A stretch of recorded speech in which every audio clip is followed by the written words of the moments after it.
Medical interview season is coming to a close, and it's about the time when most people have either received their offers or are about to receive their offers. And if you fall into that group, you're probably thinking ahead and wondering what you should do as a result. Hey guys, welcome back to the channel. If you're new here, my name's Jacker and I'm a first year medical student studying at UCL. And in this video, I just want to talk about some of the things I feel like you should know when it comes to receiving your first medical offer and what to do as a result. There might be a range of people watching this. There might be people who are in year 13 watching this. There might also be students who are in a gap year watching this. I'd say the advice in this video roughly applies to both groups, but I think it's primarily aimed at people who are in year 13 still doing their A-levels and so likely have more things they have to balance at the moment. Obviously, if you find this video useful, then like, comment, subscribe, do all of that, and timestamps will be in the description below so you can jump around and find exactly what you're looking for without wasting any time. Now, the first bit of advice, like I said, is more towards people who are still doing their A-levels,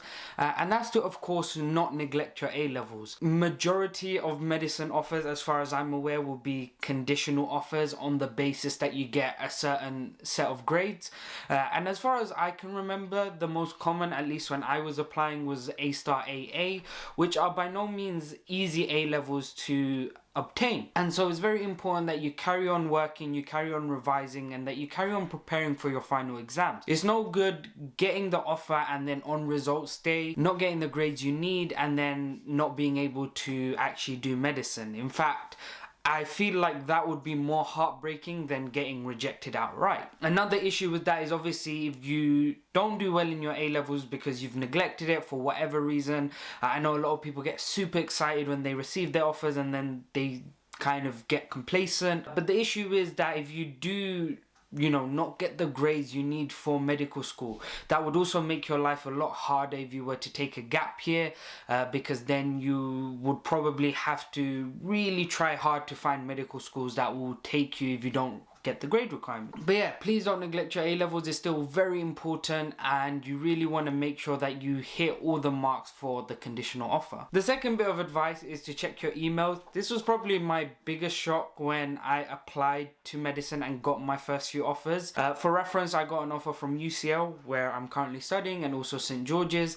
And I think one thing that no one kind of warned me about, likely because I was one of the first few students who actually went on to study medicine at my sixth form, and that's the fact that even after you get your offers, that's not the end of it. You usually get bombarded with a bunch of emails, and a lot of them are just kind of like congratulation emails or emails telling you what to expect, but a few of them are quite important, like admin related emails of things you need to get done, whether that be to upload your GCSE certificates, whether that is to get your DBS check done, consent forms, etc. It's really important you stay on top of that. Now, a lot of it will have deadlines that probably span to August, so you'll have more than enough time to do it, but just keep an eye on those emails. The worst thing that can happen is that you neglect them. I think medical schools will have two kind of requirements with conditional offers: the academic requirements, so kind of what I was talking about in the previous part about your A-level grades, and also the non-academic requirements, so things like DBS checks, occupational health screening, all of this stuff that you need in order to meet all their criteria and make the medical school happy, basically. I feel like the worst thing you could do is be forgetful, be really unorganized, and then you get all the grades, you've smashed your A-levels, and then you don't get your offer because you've forgotten to kind of submit something that they needed you to submit, or kind of like sign something that you forgot. Okay, so make sure you check your emails, stay on top of it, and just make sure you're doing everything they need. Also, with regards to checking emails, make sure if you're someone who's going to be living in accommodation, or you want to live in accommodation, keep an eye out for all the accommodation deadlines. I actually had one friend who had no clue there was an accommodation deadline. It was actually quite a funny story. We were going out to the gym during summer, and we were just talking about university, and the topic came up of accommodation because he was going to live in a comm, and I asked him when his accommodation deadline was, and he had no clue there was even a deadline. And I think when he went home and checked, he had about a week left before the deadline.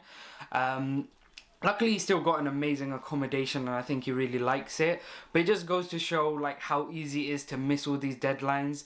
You have such a long summer and it's really easy to, you know, ignore all of this or think you'll do it later. But seriously, get it done, because you don't want to get to uni and, you know, not have an accommodation or not have all the things you need sorted out. Now, the third tip is to simply reward yourself. Like, you know I said at the start, you know, don't neglect your A levels, make sure you're on top of emails, etc. But also make sure you enjoy the feeling, because it is a good feeling getting an offer. I think if you're watching this video and if you're a medical applicant, you don't need me to tell you that the process is really long and really hard, and it's like you have to watch other people kind of not be laid back, but you'll notice that you're having to make more sacrifices, you're having to, you know, commit to more revision, having to do all these additional admissions exams and whatnot, and to finally get rewarded at the end is a really good feeling, and you should let yourself enjoy it, because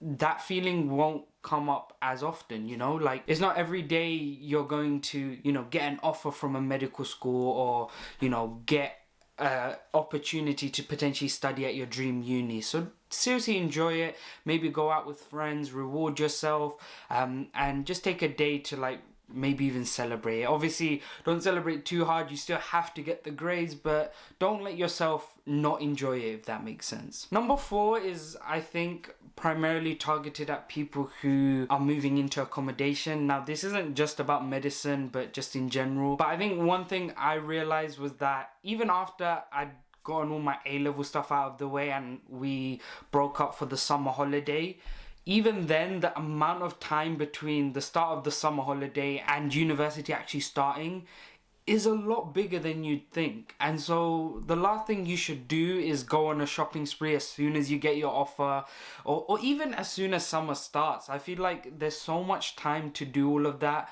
there's not really any need to rush. You'll have more than enough time to plan all of this out. The last thing you should be doing is thinking about it during your A levels. Like I said, that takes priority. But yeah, don't worry about it too much. You'll get your chance to buy all the things you need. If anything, buying it too early can be a bad thing, because then you kind of lose that excitement of having all this new stuff for university.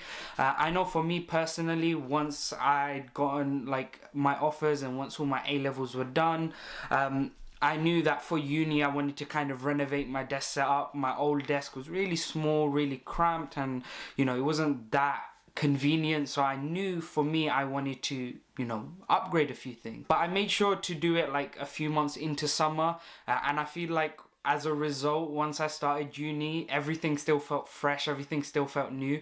I know it sounds really silly, but mentally, like, you feel better using newer things. Maybe it's just me, but yeah, I felt like by buying it when I did, I still had that feeling of, you know, starting uni afresh with all this new stuff that I managed to, you know, save up for, etc. So definitely don't rush it. You'll have more than enough time, and if anything, you'll have too much time. So don't stress out. Don't think if you don't buy everything now that you're gonna run out of time to buy it. So I think it's worth noting that around August, September time, a lot of places, especially like companies who sell technology, give out a lot of student discounts, because they understand it's roughly around the time people are going to be leaving for university. So also look out for that. And with that, we have reached the end of the video. It's quite a quick video, quite a simple video, but hopefully if you've received a medical offer, then congratulations. But just understand that, you know, there are still things you need to get done, and if anything, now more than ever is when you have to really up the workload. Now that you've gotten your offer, you're going to feel a lot more free. And I think it's one of the best things about you know, applying to medicine, is because there's so many things you have to do for the application process. Once you get that offer, so much of your time frees up. Like, you don't have to do interview prep, you don't have to do admissions test prep, you don't have to do, you know, all this preparation that comes with medicine, and the extra stress, it disappears once you get your offer.